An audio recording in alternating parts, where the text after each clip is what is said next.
Ngayon, may mga natataranta na daw kasi talaga.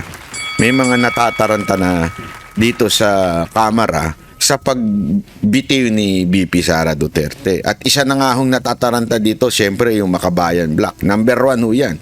Aside from the leadership of Kamara, Makabayan Block ho, tarantan-taranta ho sila ngayon. Kesyo, pinangungunahan nila, hindi oposisyon yan si Inday. Mga ganun-ganun sila. Diba? Pakingge. Peking oposisyon ang tawag ng Makabayan Block sa sinasabi ngayong bagong leader ng opposition ay si Vice President Sara Duterte. Paano raw yan mangyayari kung puro no comment siya sa mga mahalagang issue? Nasa frontline. Grabe ito si no? Paano daw magiging opposition kung panay no comment siya? Ewan ko. Naturing ang nire-representa nito, guro, pero mahina ang pag-uunawa sa buhay. Siyempre, hindi ho siya magkokomento noon. Yung ang usapan yung ngayon. Anak naman ng to si Castro talaga, oh. Dahil hindi daw siya nagkokomento. Alam mo, eto malamang sanay lang kayo sa epal na komento, yung mayat-maya nagko-komento, mayat-maya nasa telebisyon. Pero wag kang pero si BP Sara noon pa nga lang nagko-komento na siya. Naalala nyo na nagkomento siya doon sa mga issue sa saan ba ito? Doon sa ano ba ito itong wala sa isip ko. May nabasa kasi ko eh. Yung sa sa issue ng na-blanco tuloy ako. Huwag kasi kayong nagpapangalan eh. Pambira kayo, di nga ako nagpapangalan. Kahit pangalan kayo ng pangalan.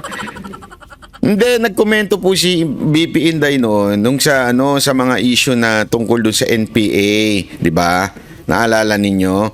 Mahilig siya magkomento.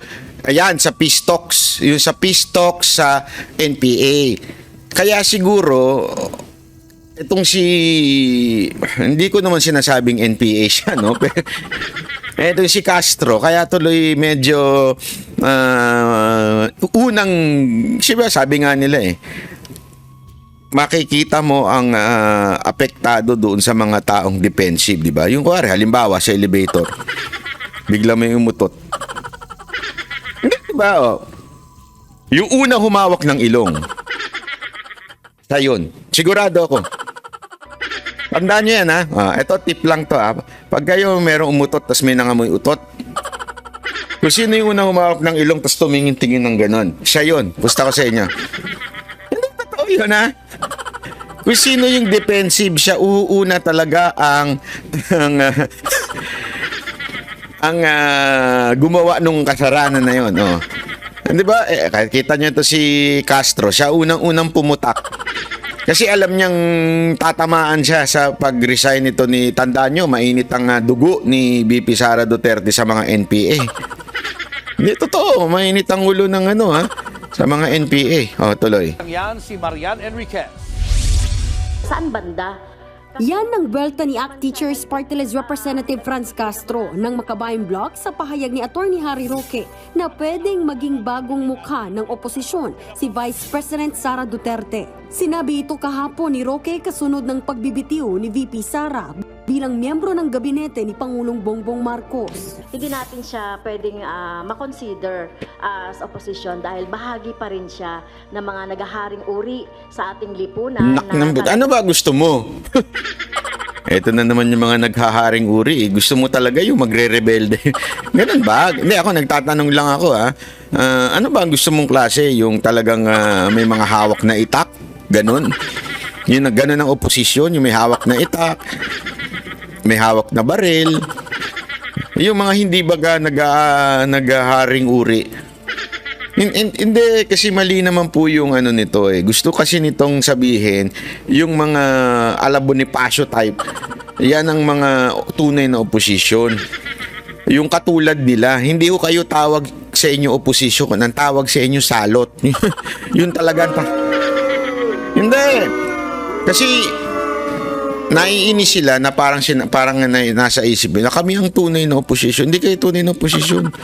Salot kayo, yun ang tunay na pangalan sa inyo. Alam mo kung bakit? Kayo naman, ayaw nyo naman maayos ang gobyerno. Gusto nyo patuloy na maging magulo ang gobyerno. Yun ang katotohanan. Bakit? Gusto ninyong palitan ng gobyerno. Di ba? Yan naman. Sino ba amo ninyo? Di ba si Mang Kanor yung amo ninyo? Na gusto talagang baguhin ang ideolohiya ng gustong gawing komunista itong bansa natin. Oh. Ay, hindi tawag sa inyo oposisyon. Tawag sa inyo talaga.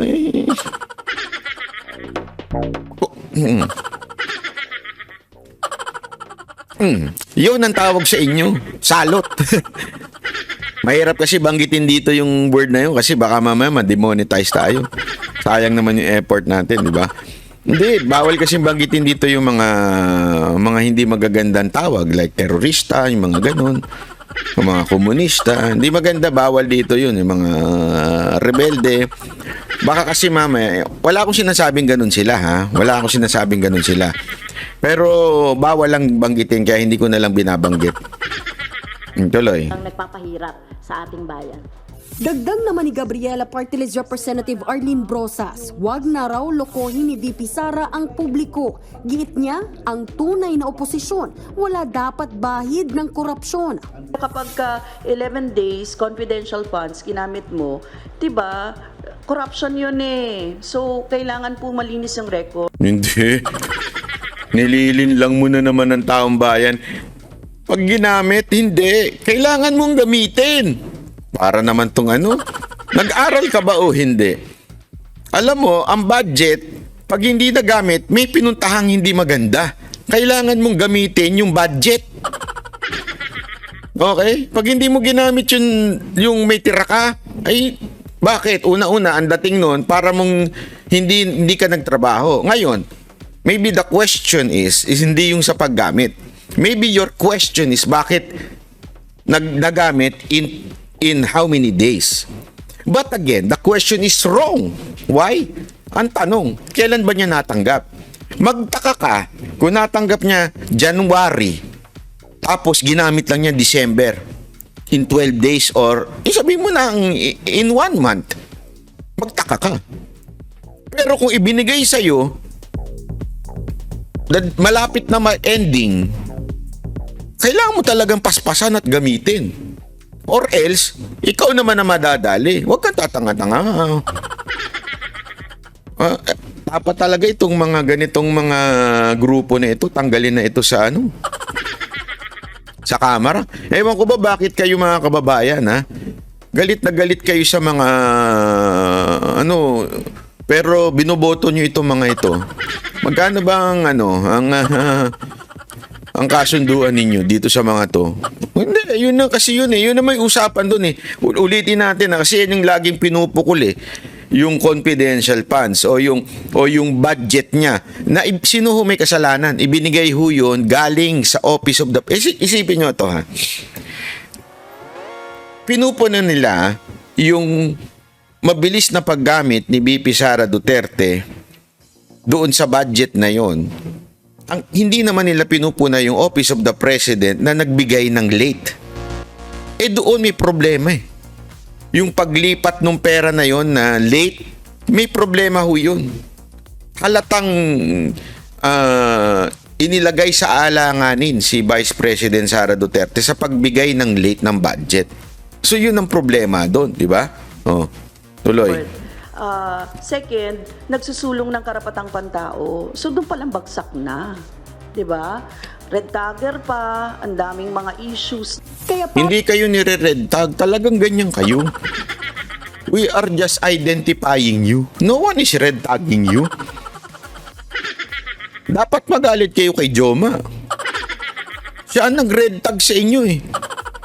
Ang taong bayan lang, ang SMNI, si VP Sara Duterte are just identifying who you are based on the video na nilabas ni Joma. Di ba? Utang, ginagago niyo ang taong bayan eh. para kay Kabataan Party List Representative Raul Manuel, peke ang pagiging oposisyon ng bise.